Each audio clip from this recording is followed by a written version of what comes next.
이슈 털어주는 남자 김종배입니다.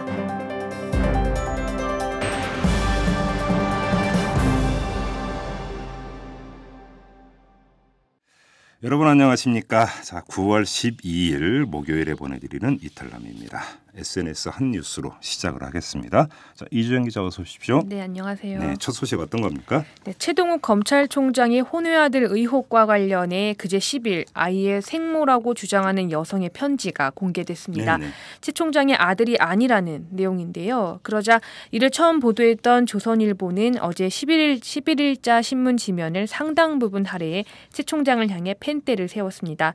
여성의 편지 내용이 비상식적이라면서 조목조목 지적하는 기사를 보도했고요. 또한 최 총장이 의혹 해명에 직접 나서라는 내용의 사설까지 실었습니다. 네. 이러한 보도 방식을 두고 트위터에서는 비난이 쏟아졌습니다. 선대인 경제연구소의 선대인 소장은 조선일보의 최동욱 총장 내연녀 의혹 보도는 가장 기본적 사실 확인 과정도 거치지 않고 보도했다. 그런 중요하고 민감한 보도를 하면서 당사자의 설명조차 듣지 않는 채 아니면 말고식 보도하는 조폭신문이 바로 조선일보다라고 꼬집어 말했습니다. 네. 특히 일반인인 여성과 아이의 사생활 보호나 인권을 무시한 채 보도했다는 질타가 많았는데요.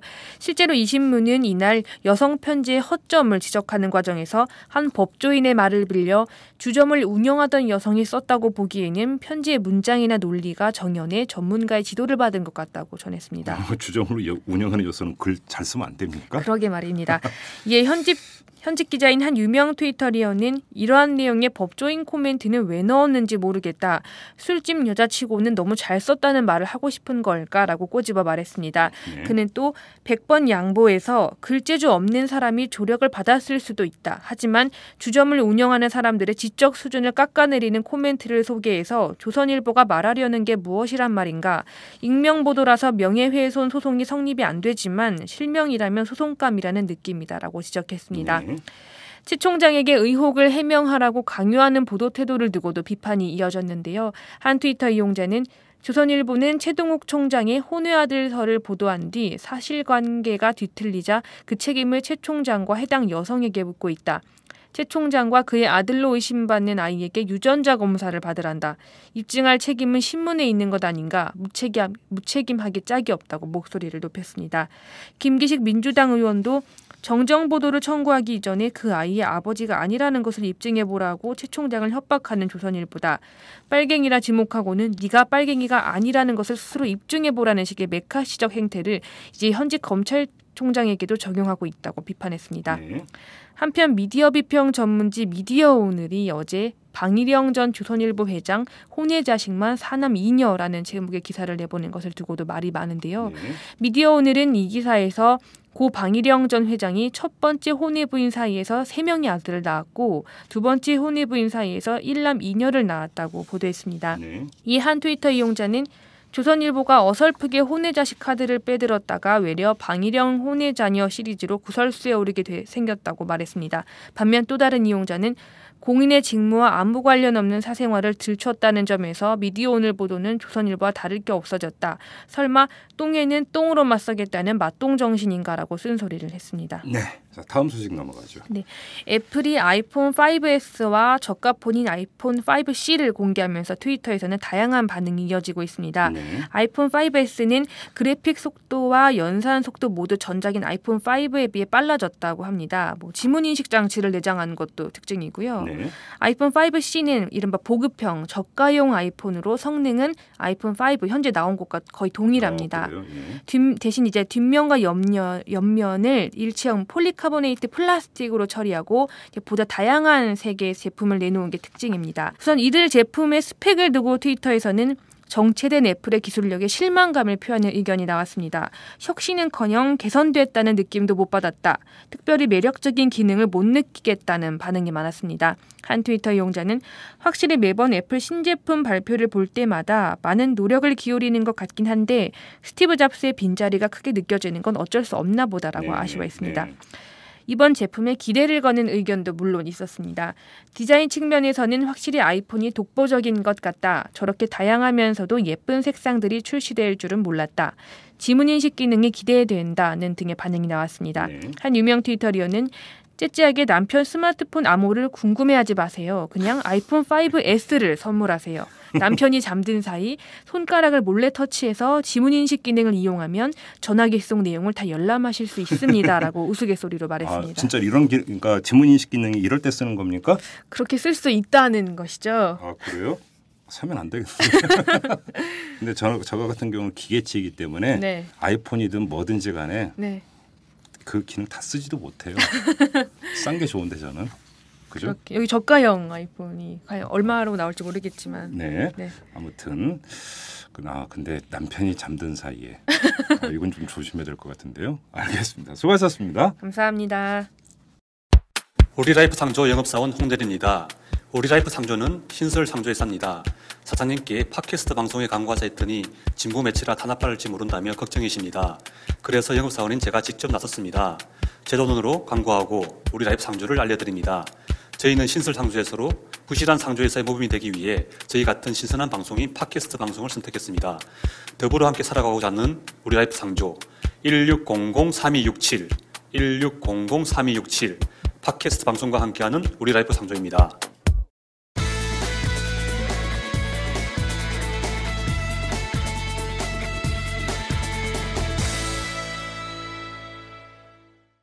네, 여러분들도 아마 뉴스를 통해서 접하셨을 텐데요. 경희대에 출강하는 한 강사가 학생에 의해서 국정원에 신고당했습니다. 그 이유가 자본주의를 부정하고 반미 사상을 가지고 있다. 이런 이유라고 하는데요. 좀 황당한 이야기인데 오늘은 그 주인공을 전화로 연결해서 어떻게 된 이야기인지 한번 자세히 알아보도록 하겠습니다. 주인공은 바로 임승수 씨인데요. 연결하도록 하겠습니다. 여보세요? 예, 여보세요? 예, 안녕하세요. 예, 안녕하세요. 예, 일단 혹시 국정원에서 조사 나왔습니까? 뭐 바쁘지 않을까요? 굉장히 요즘에 거기도 좀 심하게 얘기하면 조직에 명운이 걸려 있잖아요. 예. 아마 이런 신고에 일일이 대응하기 힘들 것 같아요. 아직 아무런 연락이 없네요. 예, 사실관계부터 좀 일단 확인을 하고 넘어가야 될 것 같은데요. 예. 지금 언론 보도에 따르면 9월 6일에 학교 관계자로부터 한 학생이 신고했다라는 사실을 전해 들었다. 이렇게 되어 있는데요. 예. 이 학교 관계자가 누굽니까? 경희대학교 후마니타스 칼리지 대학생위원회 이제 소속된 학생이에요. 대학생위원회는 어떤 거죠?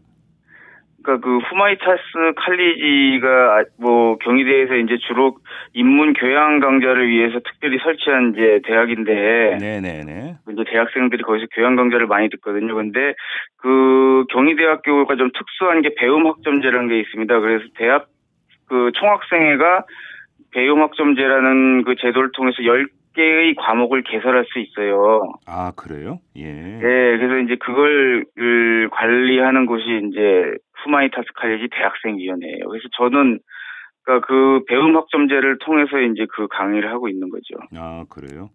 예. 그런데 이 대학생위원회 관계자는 한 학생이 신고했다는 사실을 어떻게 알았대요? 전하는 말로는 그 학생이 자기가 신고하는 그 화면을 캡처하고, 네. 그리고 이제 저를 신고한 사유를 이렇게 메일 내용에 적어서, 예. 대학생위원회뿐만 아니라 학교의 각 기관들에다가 다 메일로 예.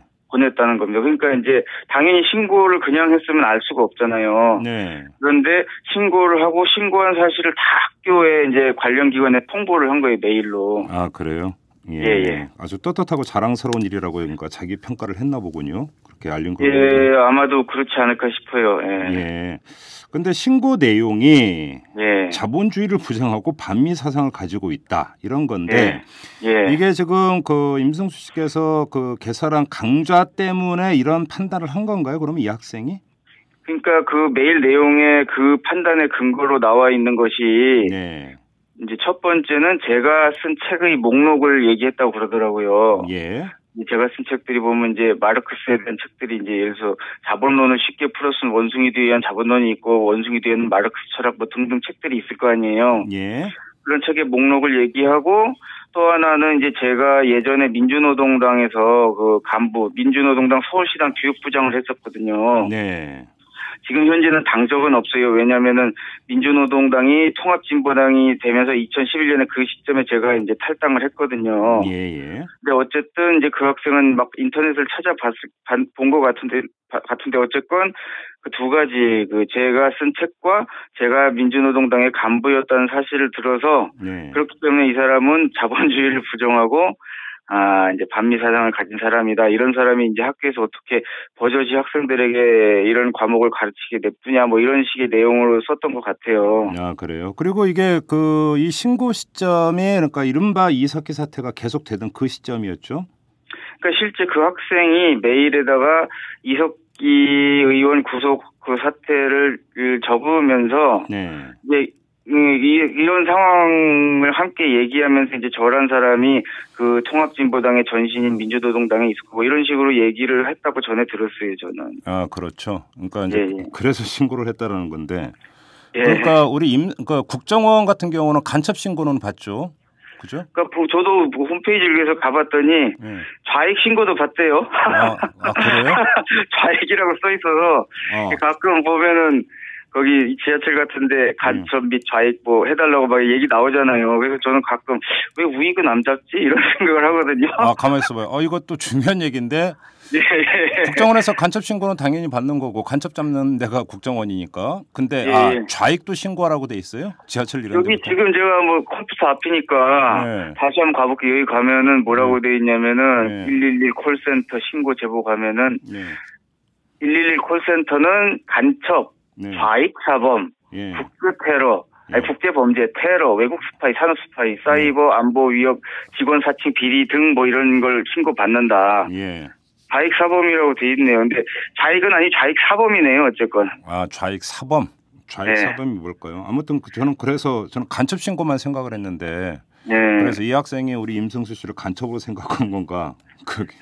좌익 사범이라고 생각했던 것 그렇지 않을까요? 그러니까 지금 이 학생이 누구인지는 뭐 안 알아보셨던 걸로 지금 알고 있고 저도 뭐 굳이 여쭤보지는 않겠습니다. 그런데 중요한 건 이 학생이 과연 그 임승수 씨가 쓴 책을 읽고 내지 강의를 한 번이라도 듣고 판단을 해서 신고를 한 것이냐? 사실 이게 제일 궁금한 건데 9월 솔직히 알 수는 없죠. 하지만 이제 제가 좀 미루어 짐작할 수 있는 것이 있는데 이게 뭐냐면은 9월 6일 날 제가 강의를 하고 만약 이런 연락을 들었으면 뭐 강의를 듣고 그랬나 싶은 생각이 있을 텐데 물론 이 과목은 1학기 때도 있었어요. 이미 1학기 과정은 다 끝난 상황이었고 2학기를 시작하는 그날 시작하기 전에 12시에 시작하거든요. 이 강의가. 한 몇십 분 전에 학교 쪽으로부터 신고가 됐다. 그리고 그 내용에 제가 뭐 강의를 강의 때 이런 얘기를 했다. 이런 내용이 없고 단지 제가 쓴 책이랑 민주노동당 간부 전력을 들은 걸 보니 제 수업을 안 들었다고 저는 이제 추측을 하고 있어요. 그래요? 책을 읽었는지 안 읽었는지 뭐 솔직히 알 수 없고 MBN이 취재를 했던데 보니까 MBN에서 1학년생이라는 것까지는 확인했나 보더라고요. 학교 측을 통해서. 그래요? 그러니까 1학년이라는 것에 저는 솔직히 더 충격이었어요, 사실은. 왜요? 이 친구가 분명 수업도 안 들어갔는데 1학년이 대학교 와서 이제 뭔가 대학에 있는 거 관심 가질 시기에 어떻게 이런 행동을 할 수 있을까에 조금 더 저는 충격을 받은 거죠. 오히려 뭐 대학 생활 좀 오래 했다면은 뭐 모르겠는데 그래서 제가 주변에 그런 얘기를 했더니 뭐 그렇게들 다 얘기를 해요. 절대 시계를 노린 일배충일 거라고. 물론 그것도 뭐 추정이기는 합니다만. 근데 대부분 진짜 그 얘기를 약속이나 한 것처럼 다 하더라고요.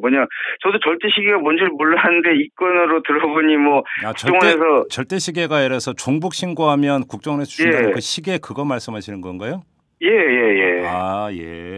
그 시계를 받고 싶어하는 사람들이 많은가 보더라고. 잘 몰랐는데 가면 또 뭐 만찬에서 만찬 100% 주고 뭐 시계 주고 하니까 그래서 그런 걸 원하면서 막 신고를 많이 하나 보더라고요. 보니까. 그래요? 근데 아무튼 그 얘기를 많이 하더라고요. 사람들이 제가 페이스북에다가 그런 얘기를 하니까 거의 확실한 것 같다 이러면서 그러지 않고서 1학년이 도대체 왜 저를 신고하겠어요, 갑자기.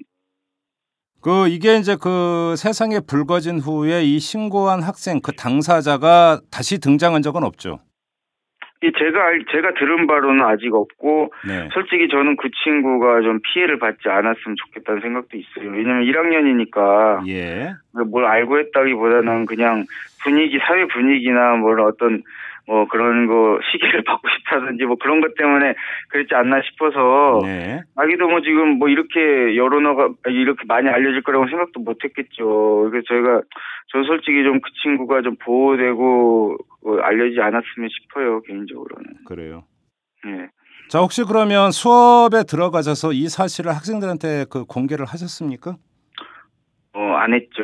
왜냐면은 혹시라도 이제 학생들이 그럴 리는 없겠지만 동요를 하거나 오해를 할 수도 있을 것 같아서 네. 그냥 저는 포커페이스를 유지하고 출석 부르고 평상시에 하던 얘기 위주로 좀 했죠. 그래요. 근데 그 보도가 나왔기 때문에 그 이후에 네. 학생들 알 거 아닙니까? 그래서 사실은 제가 문자도 받았어요. 뭐냐면은 1학기 때 수업을 들은 학생인데 네. 친구가 이제 문자를 보냈는데 자기가 이렇게 피트니스 센터 같은 데서 이제 러닝머신을 하다가 네. 그런데 보면 이제 앞에 무슨 TV 방송이 있을 거 아니에요. 그거 이제 MBN에서 했던 방송을 봤나 봐요. 그래서 깜짝 놀라서 문자 보낸다고. 그러면서 자기는 이 수업이 좋아서 자기 여자친구랑 다른 친구한테 들으라고 추천해줬는데 이런 일이 생겨가지고 황당하다고 왜 힘내시라고 문자도 받았어요. 격려 문자. 1학기 때 들은 학생한테. 지금 수업 듣는 학생들은 반응이 어떻습니까? 이제 해가지고, 솔직히, 제가 반응을, 이제 금요일에 두 번째 수업을 하거든요. 네. 워낙 크게 보도가 돼가지고 많이 알지 않을까 싶은데, 한번 물어보려고 그래요. 그래서, 무섭냐고. 네. 그러니까 수업이 일주일에 한 번 있군요, 한 번. 그렇죠, 예. 그러니까 이제 아직 이제 이게 이제 9월 6일이 그러니까 개강일이었고, 첫 수업이 있던 날이었고. 그렇죠. 이제 내일 두 번째 수업이 있는 거죠. 그래요? 예. 학생들로부터 질문 많이 받으시겠어요? 그러겠어요. 예. 근데 저는 솔직히 좀 덤덤해서. 네. 그냥 혹시 이미 그리고 수강 신청 취소 기간, 아직 남았나? 하여튼, 불편하면은 취소하는 것도 괜찮은데, 아무튼 학생들도 좀 그냥 제가 1학기 때 경향신문에도 학생들 반응이 좀 나갔던데 보니까 좀 어이없어 하는 분위기가 많은 것 같더라고요. 그래요? 예. 왜냐면 특히 수업을 들었던 친구들은 내용을 아니까, 특히 그러니까 수업을 들었던 친구들은 오히려 황당해하고 수업을 듣지 않고 기사만 본 친구들은 이제 가끔 저도 댓글 보니까 도대체 수업 내용 때 무슨 얘기를 했길래 그랬냐. 네. 이런 댓글도 있더라고요. 근데 이제 제가 보기엔 수업을 안 들은 친구가 한 것 같고, 오히려 수업을 들은 학생들은 보니까 경향신문 인터뷰 몇 명 한 거 보니까 황당하다는 게 대부분이고, 아까 문자 온 것도 말씀드렸잖아요. 황당하다고. 예. 근데 수업 내용이 어떤 거예요, 근데? 수업 내용이, 정확하게 얘기하면 이제 마르크스 자본이 되게 어렵잖아요. 이제 대학교 1학년생도 이해할 수 있게 이제 쉽게 풀어서 좀 설명을 해주고, 마르크스 철학, 변증법적 유물론이라 역사 유물론을 좀 쉽게 풀어서 전달해주고, 좀 시간이 좀 되면 이제 중남미에서 요즘 일어나는 21세기 사회주의 그런 것에 대한 제가 이제 쓴 책 중에 차베스 미국과 맞짱뜨다라고 이제 베네수엘라 차베스 대통령 책도 있거든요. 그 관련된 내용도 좀 소개해주고 주로 이제 지식 전달 위주로 진행을 하고 있죠. 제가 거기서 혁명합시다 그러겠습니까? 그러게요. 예. 그런데 진짜 그 수업을 듣는 학생들은 그러니까 우리 임성수 씨의 강의에 대한 평가가 아니라 수업 내용 그것을 어떤 식으로 받아들이고 있어요, 학생들 같은 경우는? 그래서 이제 마르크스가 자본론을 통해서 이제 제기했던 자본주의 문제점이나 이런 것들에 대해서 이제 이렇게 쭉 이제 수업을 하시면 학생들의 반응이 좀 있을 거 아닙니까? 어떻습니까, 반응이?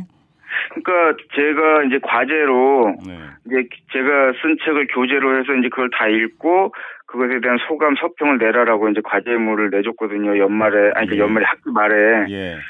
그걸 이제 제가 학생들이 쓴 걸 차분히 읽어봤는데 이제 대부분의 반응이 거의 100이면 100 거의 가까이가 다 그러니까 이 수업이 많이 도움이 됐다는 얘기를 하더라고요. 왜냐하면은 그동안 학교에서 우리가 살고 있는 자본주의라는 것을 한쪽 측면에서만 보다가 다른 각도에서 조명하고, 물론 이제 그것이 이제 그 학생들에게 어떤 영향을 줄지는 잘 모르겠으나 어쨌건 학생들의 그 과제물로 판단했을 때는 크게 도움이 됐다. 무엇보다도 이제 다른 각도에서 우리 사회를 볼 수 있었다는 것. 왜냐면 사람이 앞에, 뒤태, 옆에가 다 다르듯이 한쪽에서만 보다가 옆에서 보면 또 다른 모습을 볼 수 있잖아요. 그렇죠. 그러니까 이제 그런 측면에서 도움이 됐다는 반응이 많았어요. 그래서 솔직히 저도 저번 1학기 때 진행한 것에 대해서 개인적으로는 굉장히 보람을 많이 느끼고 있었어요. 혹시 점수 잘 받으려고 그렇게 레포트 써낸 거 아닐까요? 사실은 이제 이게 패스 페일제예요. 그러니까 그레이드가 A 플러스 이렇게 주는 게 아니고 일정 요건만 갖추면 패스 그냥 되는 거라서 사실은 제가 얘기했어요. 나를 까도 좋다. 뭐 내용을 까도 좋으니까 그냥 서평만 내면 다 패스다. 그래서 딱 한 명이 그런 얘기를 했었더라고요. 그러니까 이 수업 내용이 자기가 가진 세계관과 이제 안 맞아서 좀 이게 좀 그런 부분이 좀 잘 이해가 안 됐지만 그래도 도움이 많이 됐다. 그 정도 얘기 쓴 사람이 한 명 있었고 나머지는 대부분 다 도움이 됐다고 그러고 그렇죠. 뭐 조금 아까 그거는 농담이었고요. 저는 뭐 지금 농담을 받아들일 마음 자세가 안 돼 있어요.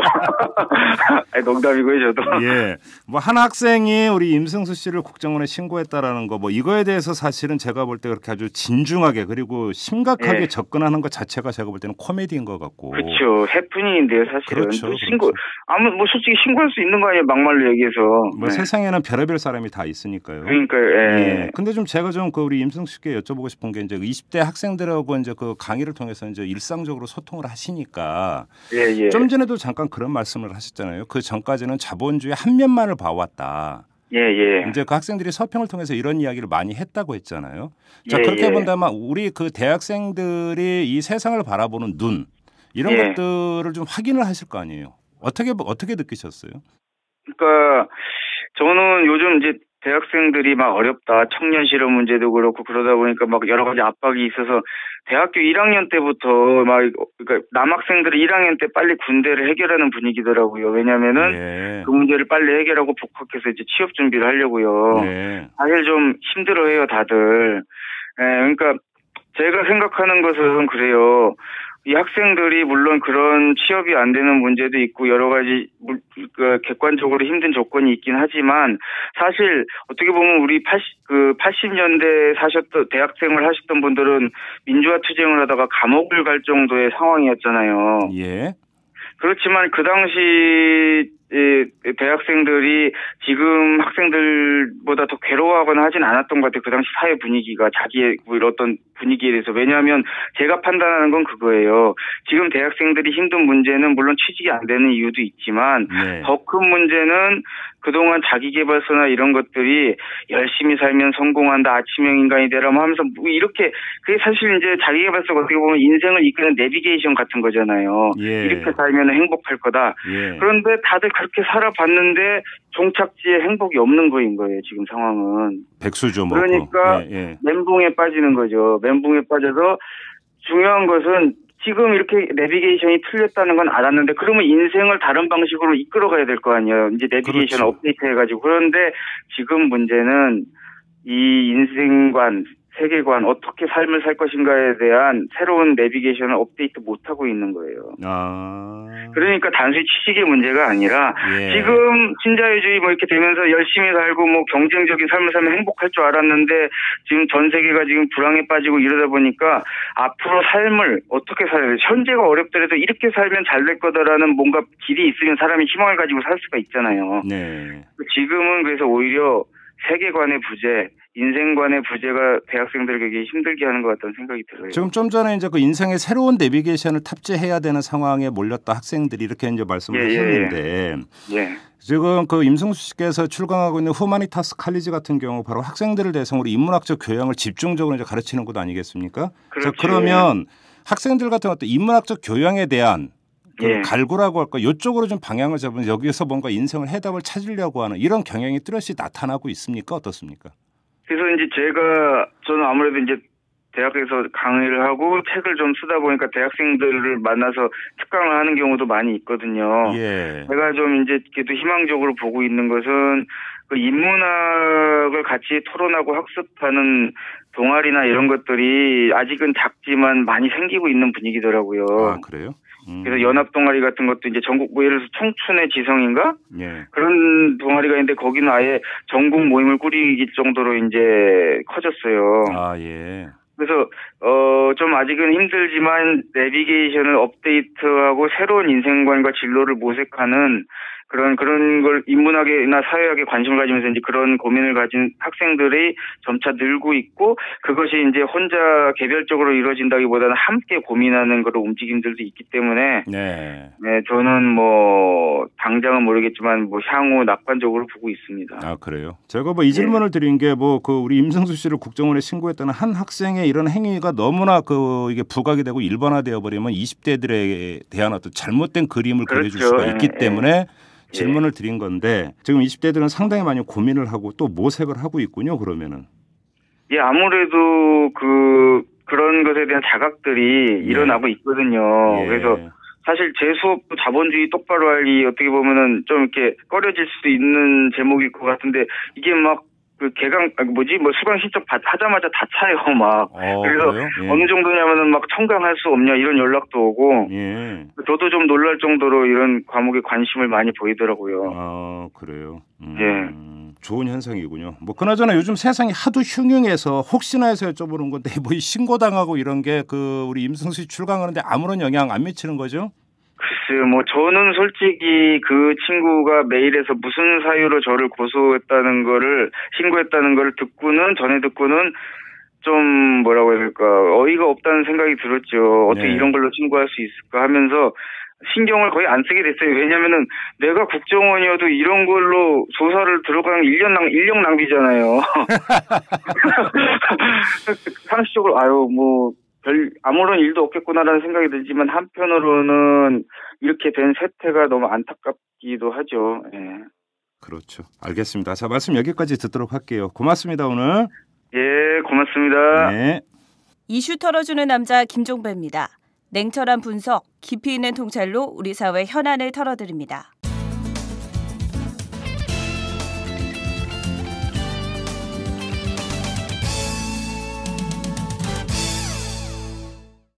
네, 인권 이야기 시간입니다. 자, 오창익 인권연대 사무국장과 함께합니다. 어서 오십시오. 네, 안녕하세요. 네, 오늘은 지난주에 잠깐 얼핏 말씀을 하셨죠. 환자의 권리, 환자의 인권 이 문제에 대해서 한번 다뤄보도록 하겠습니다. 환자의 인권, 좀 약간은 좀 생소한 부분. 우리가 인권 이야기 뭐 항상 무슨 뭐 하다가 환자의 인권. 그러니까 단어 자체는 그렇게 그 귀에 익은 단어는 아니에요. 네. 그런데 뭐 고전적인 인권 문제들이 있죠. 이를테면 뭐 사형. 네. 이거는 뭐 세계적인 굉장히 중요한 인권 이슈 아닙니까? 그렇죠. 그래서 유엔도 엄청 노력하고 또 인권 단체들 각 국가도 노력해서 그 결과도 상당히 좋습니다. 유럽 대륙은요. 대륙 전체가 사형 제도가 폐지됐죠. EU 가입 조건이기도 하고.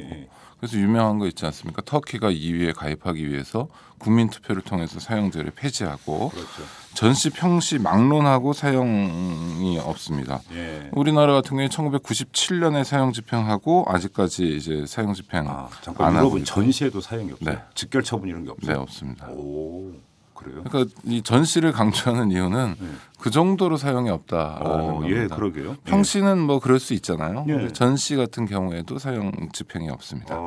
네. 그리고 전 세계적으로 사형 폐지된 나라가 뭐 100개국이 넘고요. 사형 제도를 가지고 있는 나라들은 인권 후진국이다.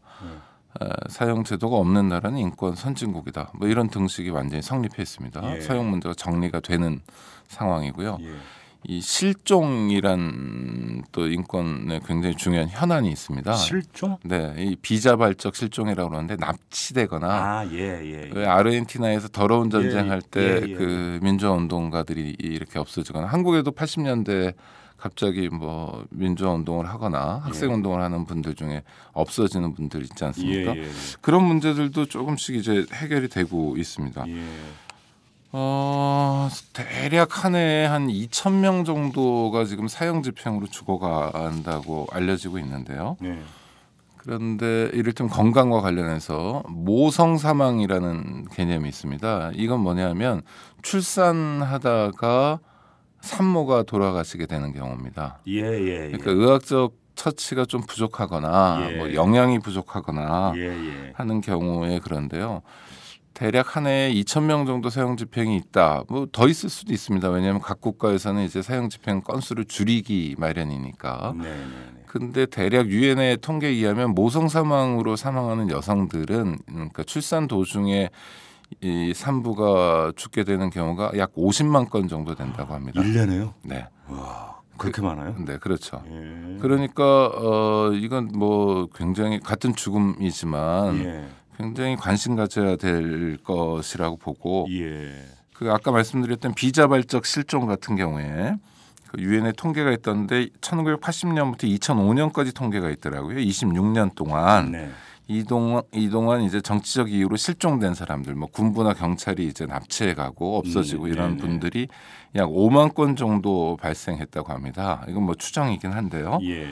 근데 같은 기간 26년 동안 모성 사망의 건수는 1,000만 건이 넘습니다. 어휴.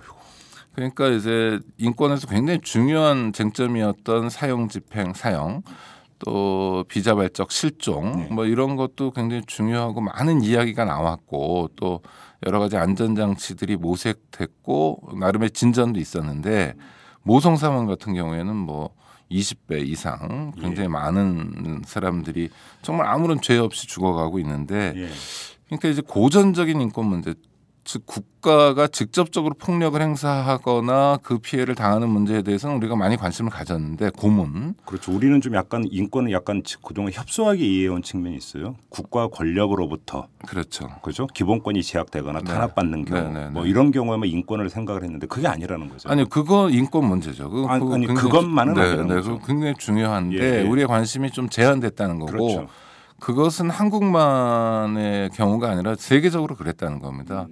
그래서 건강 때문에 충분히 살 수 있는 인명이 희생되거나 또 목숨을 잃게 되는 경우들이 많은데 이 문제에 대해서도 굉장히 중요하게 다뤄야 되는 거고 정치적 죽음만 뭐 중요한 게 아니라 그렇죠. 이를테면 의료 처치가 제대로 안 되거나 영양 공급이 안 되거나 해서 죽게 되는 그런 죽음들도 어처구니 없는 죽음이기 때문에 인권 문제로 다뤄야 한다라는 게 2000년대 이래의 성찰이고요. 유엔에서의 성찰이기도 하고 우리 사회도 이제 그런 성찰을 하기 시작했습니다. 그러면은 이 소위 이런 것을 건강권이라고 하는데 건강할 권리 이런 것들은 뭐 헌법에 근거가 있느냐? 뭐 당연히 있습니다. 헌법 34조하고 35조에 있는데요. 34조 1항의 조항이 이렇습니다. 모든 국민은 인간다운 생활을 할 권리를 가진다. 물론 이제 인간다운 생활을 한다는 게 어떤 거냐 하면 사람마다 굉장히 다를 수 있죠. 그렇죠. 뭐 이거 저 헌법 10조에 행복을 추구할 권리를 가진다처럼 활짝 열린 개념입니다. 그런데 인간다운 생활에는 뭐 굉장히 중요한 게 이제 뭐 의식주 같은 게 있을 거고요. 그렇죠. 또 지금 말씀드리려고 하는 건강하게 살 권리 같은 게 있습니다. 자, 이제 권리라는 거는 반드시 의무와 짝꿍 관계입니다. 그렇죠. 채권자가 있으면 채무자가 있는 것처럼 그러면 모든 국민에게 인간다운 생활을 할 권리가 있으면 그 권리를 보장해야 될 의무를 진 주체가 있을 텐데 이것에 대해서 우리 헌법은 아주 정확하게 표현하고 있습니다. 방금 말씀드린 인간다운 생활을 할 권리가 34조 1항에 있는데요. 바로 다음 조문 2항에 국가는 사회보장, 사회복지의 증진에 노력할 의무를 진다고 나와 있습니다. 그러니까 인간다운 생활을 하려면 사회보장이 돼야 되고 그렇죠. 사회복지가 돼야 되는데 이것에 대한 의무는 누구에게 있냐? 국가에게 있다는 겁니다. 그러니까 의료 문제나 건강 문제로 사람들이 인간답게 살지 못한다면 그 책임은 누구에게 있느냐? 국가에게 있다는 겁니다. 우리가 흔히 잘못 알려진 것 중에 하나가 잘못 알고 있는 것 중에 하나가 가난은 나라님도 구제 못한다. 뭐 이런 얘기가 있습니다. 그렇죠. 이거는 나라님의 얘기입니다. 그야말로 저 왕조 시대 때 얘기고요. 현대 국가는 가난 구제에 대한 의무와 책임을 정확하게 국가에게 부여하고 있는 겁니다. 국가가 의무를 지고 있습니다. 그러니까 모든 게 남 탓이다라고 이야기하자는 것이 아니라 네. 건강하게 행복하게 인간답게 살 권리가 국민들에게 있고 그 의무는 국가에게 있다는 걸 명확히 할 필요가 있다고 봅니다. 그러니까 인간다운 삶에 대한 욕구는 모든 사람들이 기본적인 욕구인 것 같아요. 그중에 가장 본질적인 게 바로 생명과 관련된 것이고 예. 건강과 관련된 겁니다. 예. 2008년 촛불 집회가 한창일 때 시민들이 굉장히 민감하게 반응했던 것도 또 지금 일본 방사능 유출 예. 문제에 대해서 민감한 수산물, 것도 예. 네. 그 생명을 보존하겠다는 가장 본질적인 욕구인 거고요. 그러니까 사람은 뭐 누구나 다 죽겠죠. 언젠가는 누구나 다 죽는 어김없는 사실 앞에 놓여져 있지만 그래도 죽는 날까지는 건강하게 살고 싶다 이런 욕구이죠.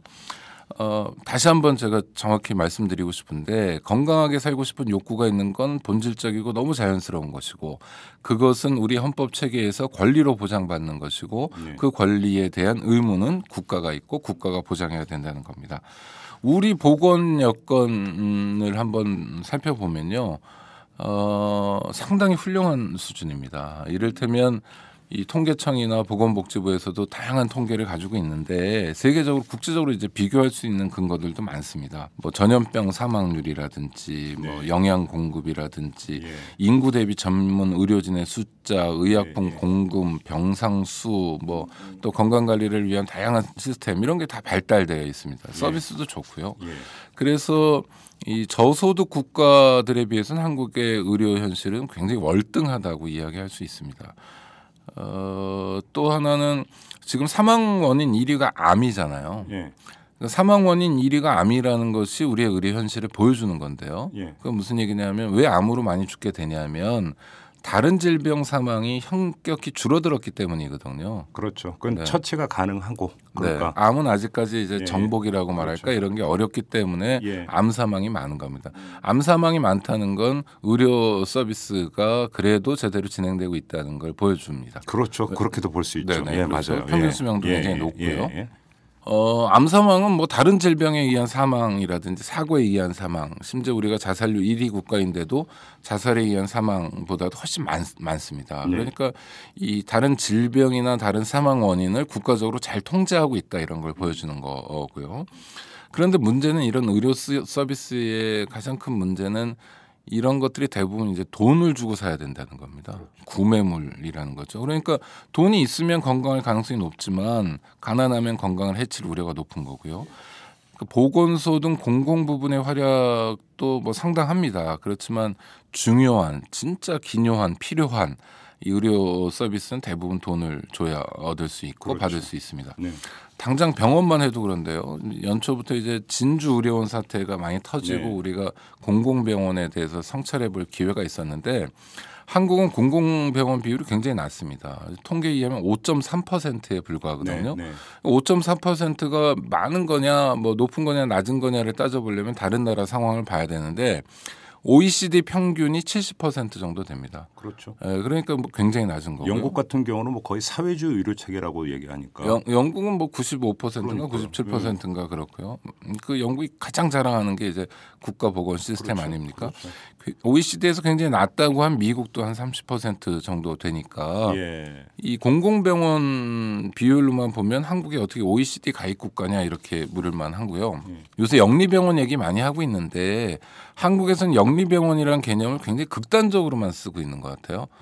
그러니까 안팎이 다 영리인 경우, 네. 그러니까 뭐 주식회사처럼 운영할 수 있는 경우, 비영리 법인이 운영하지 않아도 되는 병원 이런 네. 걸 의미하는데 사실은 지금 5.3%의 병원을 제외하고는 다 영리병원이죠. 수익을 얻죠. 아니, 추구하고. 수익으로, 근데 그렇죠. 네. 뭐 삼성의료원, 뭐 삼성의료원이 어마어마하더라고요. 웹사이트 보니까 2011년 기준으로 해서 54만여 명의 외래 환자가 찾았고 입원 환자만 13만 명이 넘는데요. 물론 이제 형식적으로 보면 비영리 법인이 운영합니다. 삼성생명 공익재단이 운영하고 있고 예.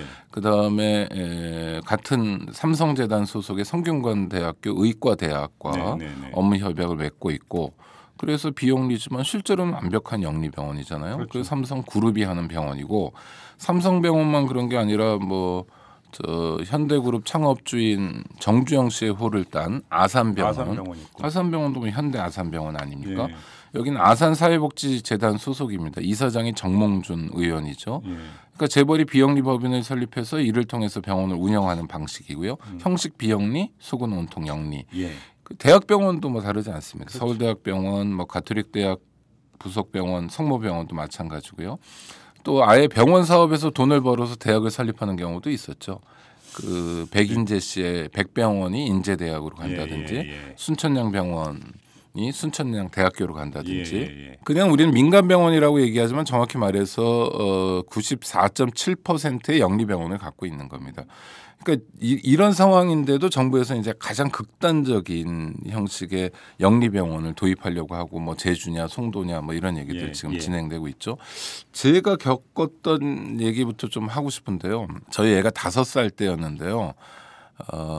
아침에 일어났는데 목이 이상해요. 목이 이렇게 돌아가 있었습니다. 그리고 너무 아파하더라고요. 그 애를 키운 경험이 있었던 것도 아니고 그런 일이 자주 있는 것도 아니어가지고 이제 급히 대학병원 응급실을 찾았습니다. 응급실에서 이제 정형외과로 넘겨주더라고요. 그때 정형외과의 젊은 의사분이 엑스레이를 한 10장쯤을 이렇게 찍는 겁니다. 뭐 옆에도 찍고 앞에도 찍고 그러더니 하는 얘기가 당장 입원 수석을 밟으라고 그래요. 경추, 이 목뼈가 경추죠. 경추에 이상이 생겼다. 그래서 장애가 있을지 모른다. 장애가 될지 모른다. 한 달쯤 입원을 시켜놓고 보조기를 착용시킨 다음에 경과를 봐야 된다. 이런 겁니다. 무섭잖아요. 그렇죠. 그리고 또 이렇게 잘 뛰어노는 애가 병원에 입원하게 되고 잘못하면 또 경추 장애가 있다고 하는데 경추 장애가 이게 예민해가지고 잘못하면 목 밑에 부분에 마비가 온다든지 뭐 이런 상상도 되는 거 아닙니까? 의사는 참 건조하게 한마디 했지만 듣는 입장에서는 굉장히 답답하더라고요. 또 애가 뛰어노는 걸 좋아했기 때문에 걱정이고 병원비는 또 얼마나 될까 걱정이에요. 그런데 제가 참 신기한 게 저 스스로가 의심이 많아요. 그렇게 얘기하는데 너무 확실하게 이야기를 하시고 또 왜 지금 어떤 진단이 있는 것도 아니고 한 달쯤 보조기를 채워놓은 다음에 경과를 봐야 되는 건가. 그래서 다른 병원에 가보자는 생각이 들었습니다. 그러니까 제 처는 그랬던 저를 되게 싫어하고 답답해하고 도대체 애가 아파 죽겠다는데 어떻게 아빠라는 사람이 그럴 수 있냐라고 저랑 같이 있었는데요. 하여튼 그래서 결단을 해가지고 데리고 나와서 동네 병원을 갔습니다. 정형외과. 가까운 병원에 한번 가본 거죠. 다른 병원에서도 진단을 한 번 더 받아보자였어요. 그런데 엑스레이를 한 장 딱 찍더라고요. 앞에서는 대학병원에서 10장을 찍었는데 그러더니 하는 얘기가 저 앞에 가서 아이스크림 하나 하드라고 그러죠. 500원짜리 아이스크림 하나 사오라고 그러는 거예요. 의사 선생님이. 그래서 사왔더니 그 아이스크림 가지고 애 앞에 놓더니 이렇게 돌려가지고 목을 돌려놓더라고요. 아 그래요? 네, 그러니까 애가 아이스크림 먹으려고 이렇게 목을 움직여가지고 목이 정상이 됐어요. 그래서 야, 저 의사분은 핫하다 뭐 이런 얘기를 했는데. 그러면 잠깐 목이 삐었던 거야 뭐요? 그러니까 아니 그러니까 결린 겁니다. 그러니까 자다가 목이 결린 건데 애기들 엄마 아빠들 한번 들어보세요. 의학 상식입니다. 애들은 목이 이제 결리잖아요. 그러면은 과장하는 습성이 있대요. 그래서 아픈 쪽으로 확 돌려버린다는 거예요. 굉장히 심하게. 그리고 아프다고 당연히 그러고 그런데 이제 아이스크림에는 못 참았던 거죠. 이제 목이 싹 돌아온 겁니다. 한 달 병원비 굳었네. 그러니까 한 달 병원비만이 아니라 보조기 차고 병원에 있었으면 아마 없는 병도 생겼을지 모르겠어요. 애도 고생이고 부모도 고생이고 거기에 들어가는 시간과 노력과 또 그러니까 걱정과 이런 것들이 그렇죠. 5살 만 4살 때였으니까 그러면은 병원에 입원했으면 부모가 또 꼬박 병원에 가 있어야 되잖아요. 온 집안이 다 고생을 했을 텐데 이게 저만의 체험인지 모르겠어요. 하여튼 저는 그 보조기 달고 한 달 동안 입원해 있으라는 의사를 멱살이라도 잡고 싶은 심정이었는데 일단 제 문제는 해결됐으니까. 저도 하나 얘기할까요? 저도 병원에 유감이 되게 많은 사람인데 얘기하자면 끝이 없어요. 하나만 말씀드리는데 제 모친이 지금 80 가까이 되셨는데 그 이렇게 이제 그 이 혈관이 모세혈관이 이제 그 발가락까지 가가지고 피를 공급을 해줘야 되는데 이게 좀 이제 그 막히신 거예요. 그래서 이제 근데 또 이제 다른 병이 그러니까 있었기 때문에 이제 병원에 일주일간 입원을 했었고 이제 그래서 입원한 김에 그럼 그것도 하자 해갖고 했는데 병원에서 뭐라고 했냐면 뭐 굳이 이렇게 뭐 혈관 뚫는 시술까지 받을 필요는 없을 것 같다. 네. 퇴원을 해라. 네. 퇴원을 했어요. 그리고 퇴원하면 보통 이제 일주일에 다시 오라고 하잖아요. 경과 봐야 되니까. 그러니까 갔어요. 갔더니 대뜸 하는 말이 혈관을 뚫는 시술을 해야겠대요. 갑자기. 네, 아니 네. 그러니까 입원했을 때는 괜찮은 네. 뭐 할 필요 없다고 하더니 그래서 제가 하도 황당해가지고 아니 일주일 사이에 무슨 뭐 병이 그 진행이 되면 얼마나 그렇게 많이 또 진행이 됐겠느냐 악화가 됐겠느냐 아니 그러면 어머니 그저건 걷기도 불편하시고 그러면 입원했을 때 시술을 해주지 왜 이제 와서 그러느냐 징후가 일주일 사이에 갑자기 나빠질 수 있는 것도 아니지 않느냐라고 제가 얘기를 했어요. 그랬더니 의사 그러니까 저는 서 있었고 의사는 앉아 있었는데 쳐다도 안 받아 갑자기 저를 이렇게 앉아서 위로 쳐다보더니 뭐라는 줄 아세요? 한마디로 이거 돈 얼마 안 들어요. 저 같으면 제가 자식이면 시켜드릴 거예요. 딱 이 말만 하는 거예요. 제가 네. 그 순간에 갑자기 막 머리 뒤에서 스팀이 이렇게 쫙 올라오는데 네.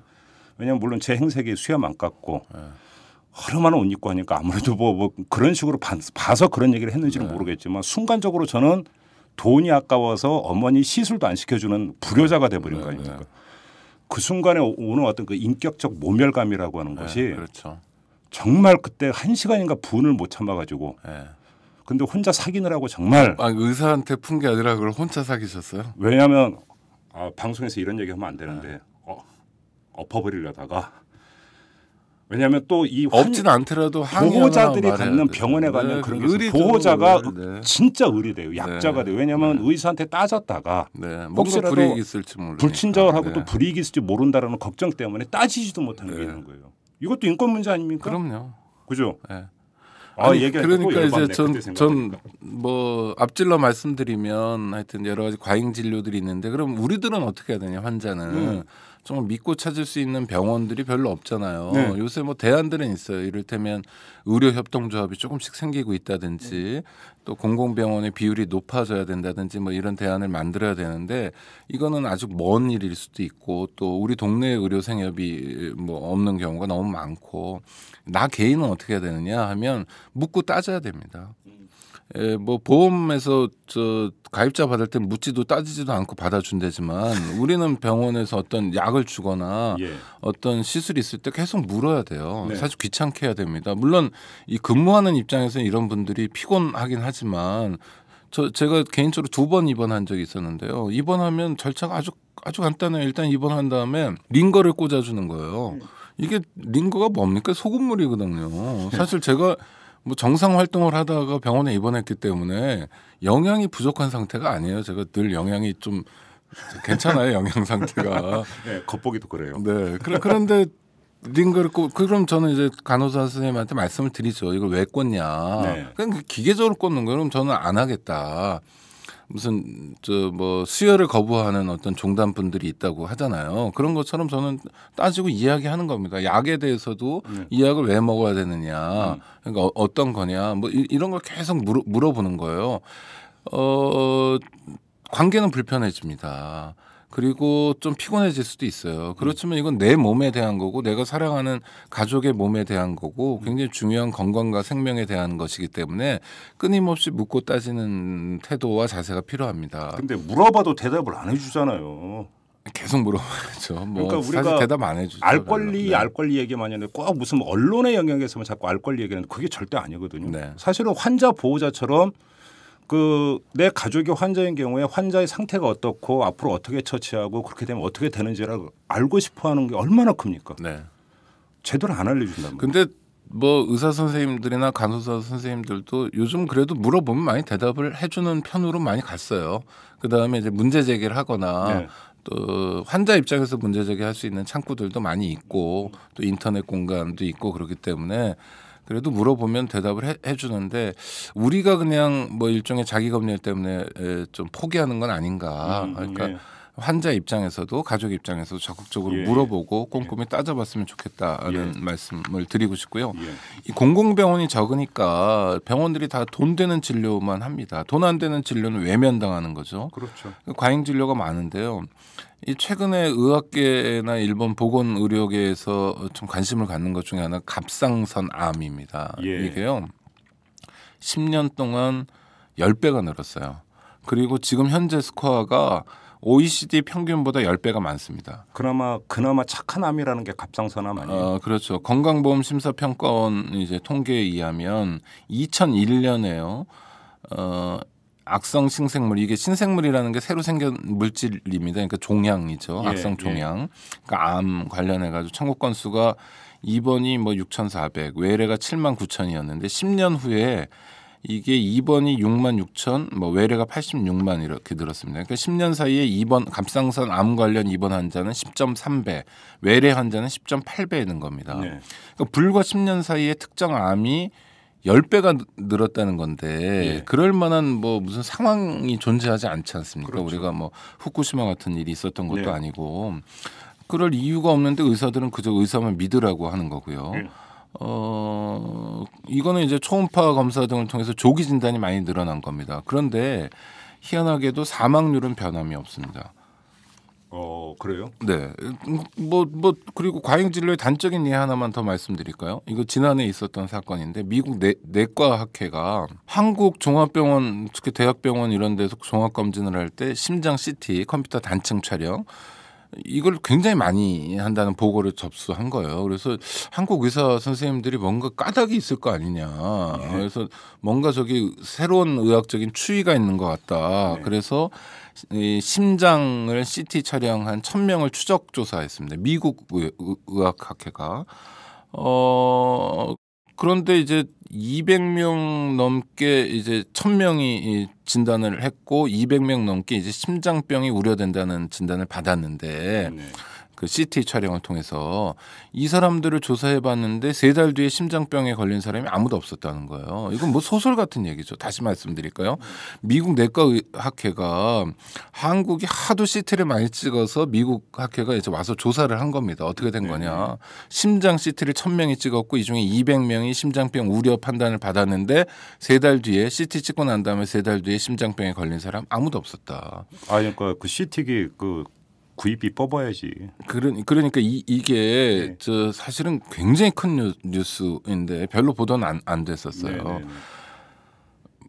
그러니까 뭐 CT를요 또 찍고 또 찍는 경우도 있습니다. 뭐 건강보험심사평가원 자료입니다. 2007년부터 10년 동안 10년까지면 4년 동안 한 달 이내에 CT를 재촬영한 환자가 35만 명이나 됩니다. 이거는 이제 전체 CT 촬영자 중에 20%에 달하는 겁니다. 이 컴퓨터 단층 촬영 CT라는 게요 방사능 피폭을 입히게 합니다. 그래서 어린이들에게 CT 찍으면 안 된다. 그다음에 뇌 같은 경우에 이 CT 함부로 찍으면 안 된다 이런 거. 뇌가 아니라 그냥 몸이어도 방사능 유출 우려가 있기 때문에 CT 촬영은 가급적 안 하는 게 좋다라는 게 의학계 일반적인 평가이고 상식인데 이렇게 다시 촬영하는 사람이 뭐 20%가 될 정도로 한 달 이내에. 그러니까 저예요 그게. 그렇습니까? 저 진짜 얘기할 거 진짜 많은데 한 3년 전인가 4년 전인가 갑자기 다리에서 극심한 통증이 오면서 그 왼쪽 다리가 과장 하나도 안 못하고 조금만 움직여도 막 이 칼로 막 뼈를 막 긁는 듯한 통증, 어마어마한 통증이 오더라고요. 그걸 뭐라고 그럽니까 의학적으로? 그러니까 그 통풍입니까? 아니죠, 통풍이 아니에요. 그래서 아예 걷지를 못해갖고 겨우겨우 택시 타고 병원에 갔어요. 그래서 촬영을 해야 되는데 종합병원에 갔죠. 근데 너무 밀려 있으니까 당신이 그냥 동네 그 방사선과 가서 찍어갖고 오래요. 그러니까 빨리 뭐 어떻게 그러니까 진단받고 싶으면 그래서 또 막 걷지도 못하는 거 겨우겨우 끌고 가가지고 찍어 왔어요. 그랬더니 안 된대요. 왜냐하면 조영제를 안 놓고 찍어서 소용이 없대요. 그래서 다시 찍어 오래요. 그래서 아니 지금 뭐 걷지도 못해서 죽겠는데 어떻게 또 가냐. 그리고 나는 의학적 지식이 전혀 없는 놈이기 때문에 그럼 조영제를 넣으라고 당신이 얘기를 했어야 되는 거 아니냐 처음에. 그런데 그런 얘기 한마디도 없다가 이제 와서 조영제 안 넣고 찍었으니까 소용없다고 해버리면 말이 되는 거냐. 그런데 뭐 그럼 알아서 하시래. 알아서 하시고 그러면 여기서 걷지도 못하고 죽겠다는 환자한테 알아서 하라고 그래요. 그래서 어떻게 해야 되냐면 그러면 여기서 그냥 찍어올 수 있는데 기다려야 된대요. 그래서 제가 그 아침 8시에 병원에 들어갔는데 그래서 이제 그 동네 병원 가서 11시인가에 오전 11시인가에 찍고 퇴짜 맞고 그리고 나서 그 종합병원에서 언제 찍었는지 했어요. 새벽 1시에 찍었어요. 왜냐하면 계속 기다리라 하는데 나중에 너무 아파 죽겠는데 아무런 처치도 안 해주고 물어봤더니 그 저를 담당했던 의사가 퇴근했대요. 네. 퇴근을 했고 인수인계를 안 해줬대. 아이고. 그래갖고 새벽 1시까지 그냥 계속 기다린 거예요. 네. 찍었는데 더 재미난 게 뭔지 아세요? 모르겠대요. 이유를. 네. 뭐 고관절적인 것 같기도 하고 무슨 화농성 무슨 뭐 별별 얘기를 다 하더니 모르겠으니까 그냥 진통제 먹고 가래요. 네. 그리고 왔어요 그냥. 네. 진통제 먹으니까 안 아프더라고요. 그러니까 저는 그때 왜 그랬는지 지금도 몰라요. 이유. 그 다음부터 그런 일은 없고요. 없어요. 약주를 많이 드셨나요? 아니요. 저 그래서? 원래 술 잘 안 마시니까. 네. 이유를 모르는데 외래를 갔더니 이게 병명을 어떻게 특정할 수는 없고 근데 아무튼 진통제 드시니까 통증은 없어졌죠. 그래서 예 그래. 그럼 일단 그렇게 살아보세요. 네. 그리고 보내더라니까요.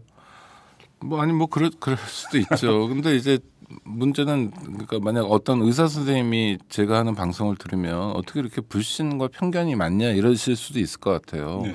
그런데 그게 시민 일반의 팽배에 있는 겁니다. 그리고 지금 말씀드린 것처럼 자료가 그걸 보여줘요.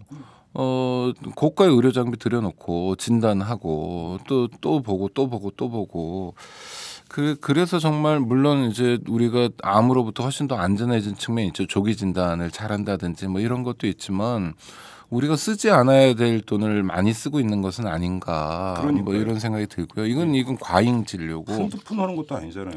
과잉 진료만 있는 게 아니라 과소 진료도 많습니다. 네. 과소 진료라는 게 이를테면 뭐 지역 같은 경우에 그런 문제가 특히 심각한데요. 이럴 때 응급실이 없는 도시들이 많아요. 그래서 많죠. 교통사고 환자 같은 경우 이리저리 뭐 간다든지 뭐 빨리 응급처치를 못 받는다든지 대도시는 이런 일이 없는데 이 군소도시나 이런 곳에는 그런 게 많습니다. 또 하나는 아니 우리가 다 태어났으니까 지금 생명을 유지하고 살고 있는데 태어나는 과정 그러니까 산부인과가 없는 데들이 되게 많아요. 산부인과 있는데 분만실이 없거나 농촌 지역이 진짜 굉장히 심각해요. 많습니다. 예, 그러니까 예, 뭐 예. 물론 뭐 장사가 안 되니까 없는 거죠.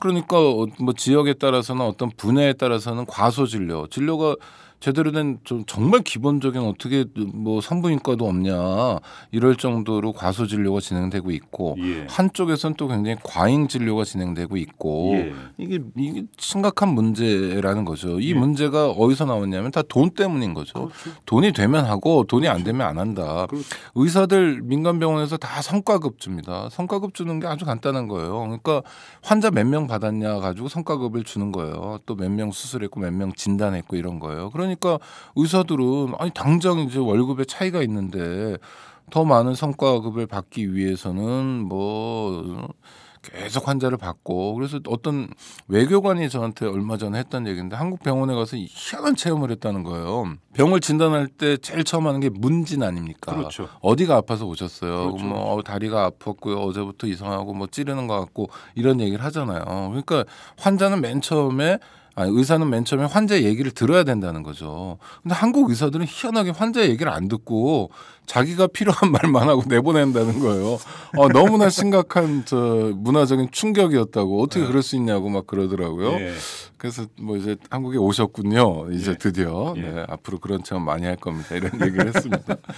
그러니까 이게 다 돈을 매개로 해서 병원이 운영되고 있다는 거 이건 심각한 거고 그럼 민간 병원에게 당신들 돈 벌지 마라. 예. 당신들 뭐 적자를 감수하면서 운영해라라고 얘기할 수 없는 겁니다. 예. 그 뭐 영리를 목적으로 하니까 자기 길 가라고 그러고 그 대신 국가나 지방 정부가 운영하는 공공병원의 비율이 늘어나야 되는데 네. 유감스럽게도 경남도에서 보는 것처럼 거꾸로 이제 공공병원이 폐쇄되거나 그렇죠. 뭐 적자를 이유로 폐쇄되는 건데 이게 가장 황당한 거죠. 적자 보라는 거예요. 공공의료는 원래 그런 네, 거잖아요. 원래 적자를 예정하고 그렇죠. 그러니까 이 좀 가난하거나 또는 뭐 굉장히 비용이 많이 되는 질병에 대해서 국가가 지방 정부가 좀 책임을 지고 그렇죠.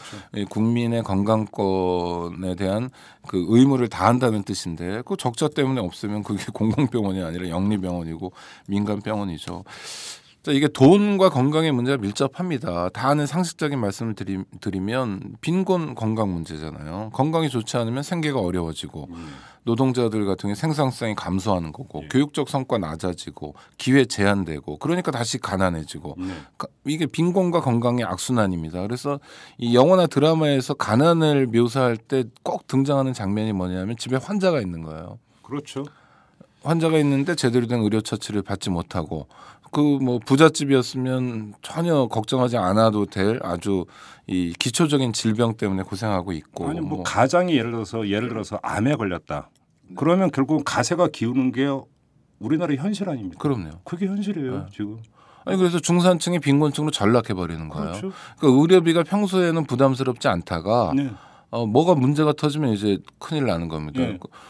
뭐 의료비도 여러 가지가 있는데 특히 간병인 문제 같은 경우는 대통령 선거 때 공약도 하셨잖아요. 그러다가 이제 한 두어 달 만에 그냥 없었던 얘기, 선거 때 무슨 말 못해 이러고 넘어가는데 그러고도 정권이 유지되는 게 좀 이해가 안 되긴 제가 어디선가 하는데. 들었는데 네. 외국 안 나가봐서 모르겠지만 들은 얘기로는 그 병상 침대 옆에 그 없어요, 보조 없어요, 침대 없어요. 놓고 보호자가 없어요. 전 세계 어디에도 없어요. 쪼그려 자는 나라가 우리나라밖에 없다면서요? 없어요.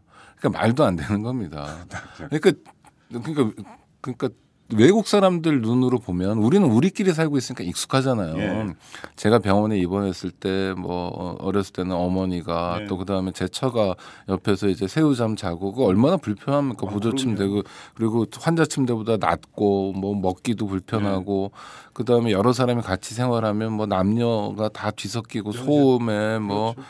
힘들잖아요. 그러니까 정말 환자 보호자가 병에 걸릴 지경이고 뭐 이런 상황인데 이 우리만 이러고 있다는 겁니다 지금.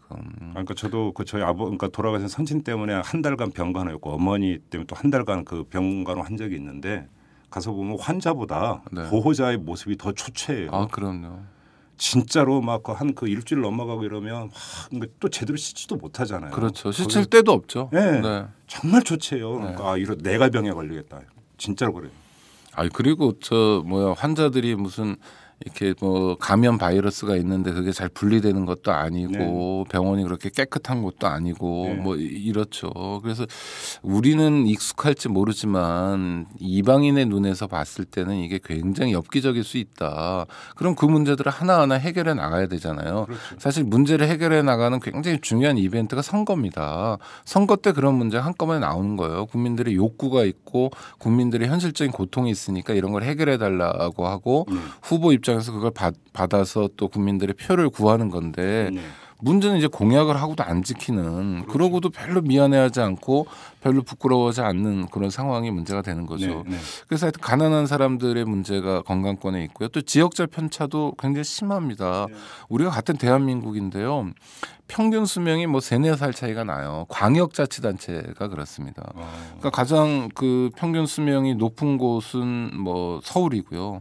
경남은 제일 낮은데 3살 차이가 납니다. 3살의 차이면 상당히 큰 엄청나죠. 같은 나라라고 볼 수 없는 거죠. 예. 그리고 기초자치단체로 보면 5살 이렇게 차이가 나요.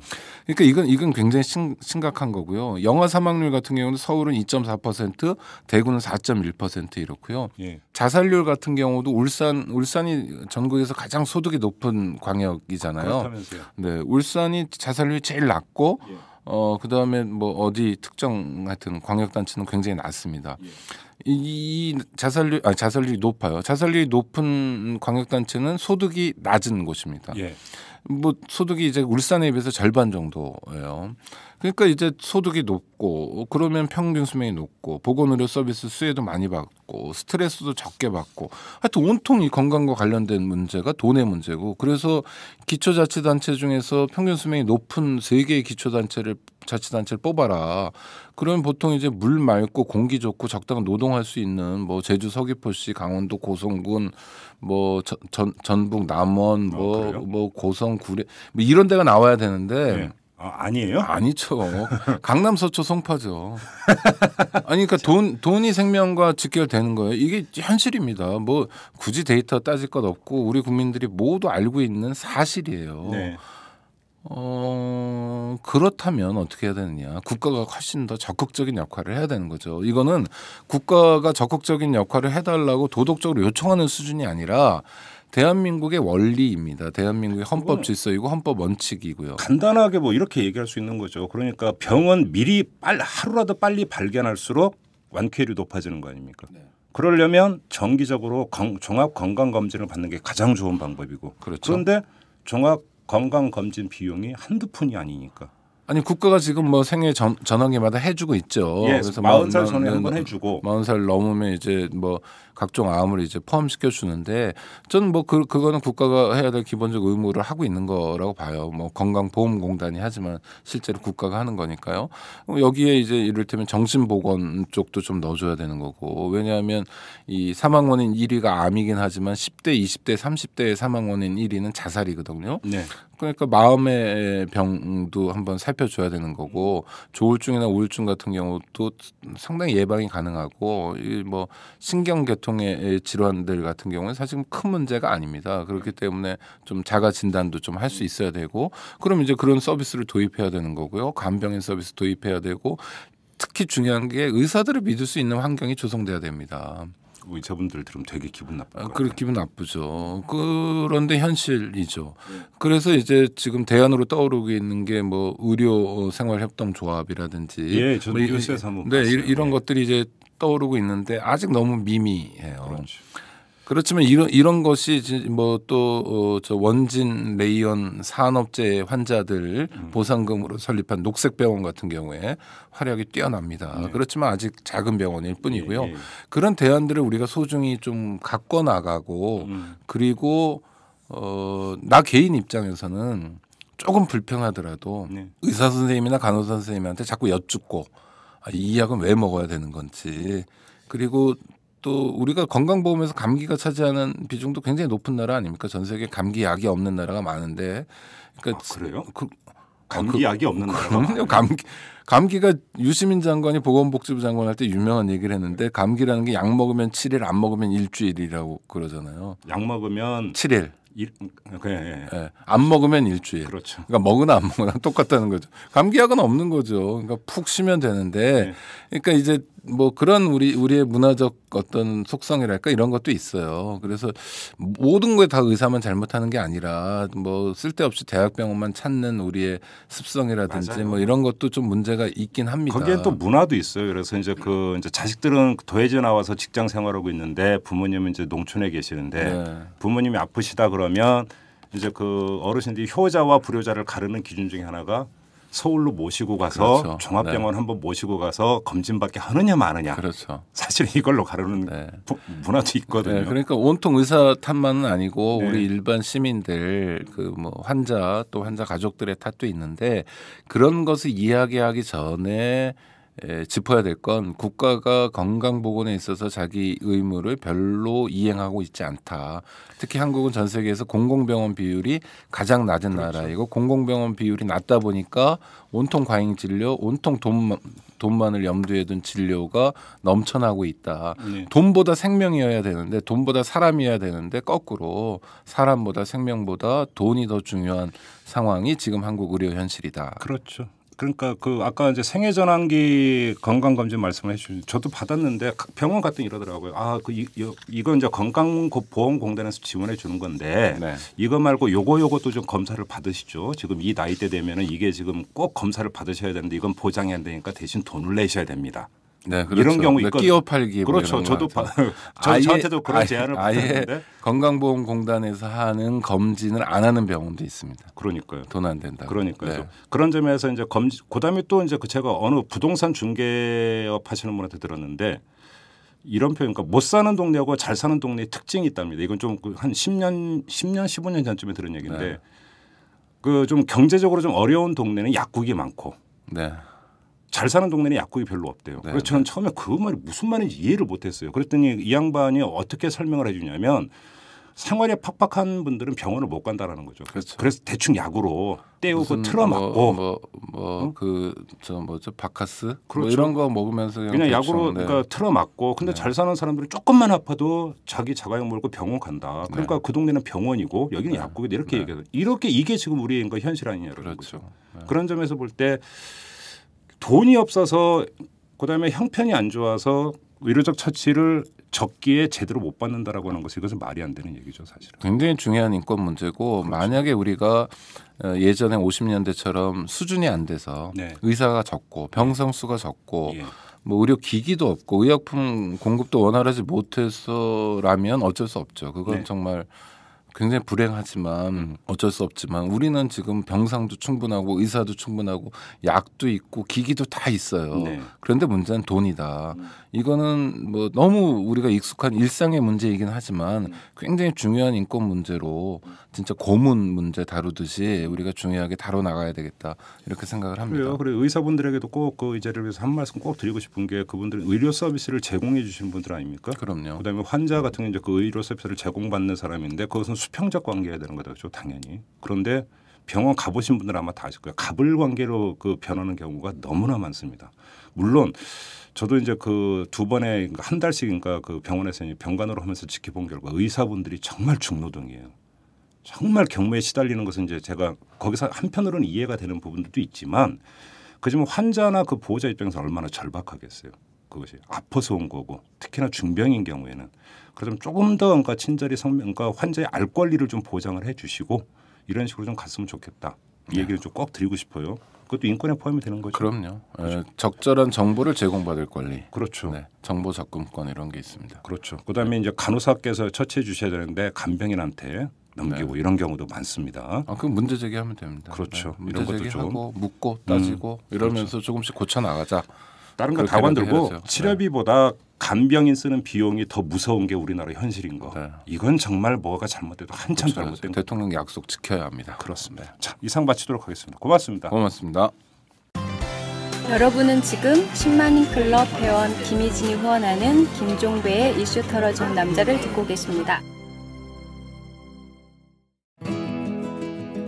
분노와 절망의 시대, 우울증 치료제가 필요하세요? 정치 때문에 시민들이 웃는 그런 세상을 바라세요? 변화하는 서울과 서울 시민의 삶. 정치가 즐거울 수 있다는 희망의 증거를 만나보세요. 오윤호가 묻고 박원순이 답하다. 정치의 즐거움 오마이북.